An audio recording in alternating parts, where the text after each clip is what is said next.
रामायण में छुपे 10 रहस्य जिनसे हम अपरिचित हैं। रामायण की लगभग सभी कथाओं से हम परिचित ही हैं, लेकिन इस महाकाव्य में रहस्य बनकर छुपी है कुछ ऐसी छोटी छोटी कथाएं जिनसे हम लोग परिचित नहीं हैं। तो आइए जानते हैं वे कौन सी 10 बातें हैं। 1. रामायण राम के जन्म से कई साल पहले लिखी जा चुकी थी। रामायण महाकाव्य की रचना महर्षि वाल्मीकि ने की है।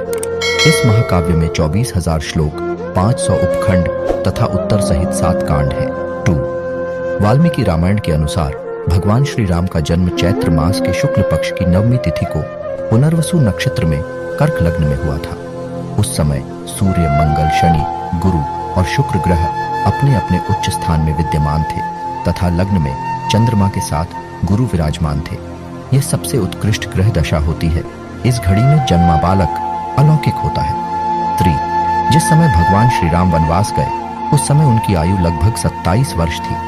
राजा दशरथ श्री राम को वनवास नहीं भेजना चाहते थे, लेकिन वे वचनबद्ध थे। जब श्री राम को रोकने का कोई उपाय नहीं सूझा तो उन्होंने श्री राम से यह भी कह दिया कि तुम मुझे बंदी बनाकर स्वयं राजा बन जाओ। 4. रामायण के अनुसार समुद्र पर पुल बनाने में 5 दिन का समय लगा। पहले दिन वानरों ने 14 योजन, दूसरे दिन 20 योजन, तीसरे दिन 21 योजन, चौथे दिन 22 योजन और 5वें दिन 23 योजन पुल बनाया था। इस प्रकार कुल 100 योजन लंबाई का पुल समुद्र पर बनाया गया। यह पुल 10 योजन चौड़ा था। 1 योजन लगभग 13 से किलोमीटर होता है। 5. सभी जानते हैं कि लक्ष्मण द्वारा शूर्पणखा की नाक काटे जाने से क्रोधित होकर ही रावण ने सीता का हरण किया था, लेकिन स्वयं शूर्पणखा ने भी रावण का सर्वनाश होने का श्राप दिया था, क्योंकि रावण की बहन शूर्पणखा के पति विद्युत जिह्वा का वध रावण ने कर दिया था। तब शूर्पणखा ने मन ही मन रावण को श्राप दिया कि मेरे ही कारण तेरा सर्वनाश होगा। 6. कहते हैं जब हनुमान जी ने लंका में आग लगाई थी और वे एक सिरे से दूसरे सिरे तक जा रहे थे तो उनकी नजर शनि देव पर पड़ गई। वे एक कोठरी में बंधे पड़े थे। हनुमान जी ने उन्हें बंधन मुक्त किया। मुक्त होने पर उन्होंने हनुमान जी के बल बुद्धि की भी परीक्षा ली, और जब उन्हें यकीन हो गया कि वह सचमुच में भगवान रामचंद्र जी के दूत हनुमान जी हैं, तो उन्होंने हनुमान जी से कहा कि इस पृथ्वी पर जो भी आपका भक्त होगा उसे मैं अपनी कुदृष्टि से दूर ही रखूंगा, उसे कभी कोई कष्ट नहीं दूंगा। इस तरह शनिवार को भी मंदिरों में हनुमान चालीसा का पाठ होता है तथा आरती गाई जाती है। 7. जब खरदूषण मारे गए तो एक दिन भगवान रामचंद्र जी ने सीता जी से कहा, प्रिय, अब मैं अपनी लीला शुरू करने जा रहा हूँ। खरदूषण मारे गए। शूर्पणखा जब यह समाचार लेकर लंका जाएगी तो रावण आमने सामने की लड़ाई तो नहीं करेगा, बल्कि कोई न कोई चाल खेलेगा, और मुझे अब दुष्टों को मारने के लिए जब तक मैं पूरे राक्षसों को इस धरती से नहीं मिटा देता तब तक तुम अग्नि की सुरक्षा में रहो। भगवान रामचंद्र जी ने उसी समय अग्नि प्रज्वलित की और सीता जी भगवान जी की आज्ञा लेकर अग्नि में प्रवेश कर गई। सीता माता जी के स्थान पर ब्रह्मा जी ने सीता जी के प्रतिबिंब को ही सीता जी बनाकर उनके स्थान पर बिठा दिया।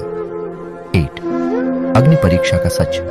रावण जिन सीता माता का हरण कर ले गया था वे सीता माता का प्रतिबिंब थी, और लौटने पर श्री राम ने यह पुष्टि करने के लिए कि कहीं रावण द्वारा उस प्रतिबिंब को बदल तो नहीं दिया गया, सीता माता से अग्नि में प्रवेश करने को कहा, जो कि अग्नि के घेरे में पहले से सुरक्षित ध्यान मुद्रा में थीं।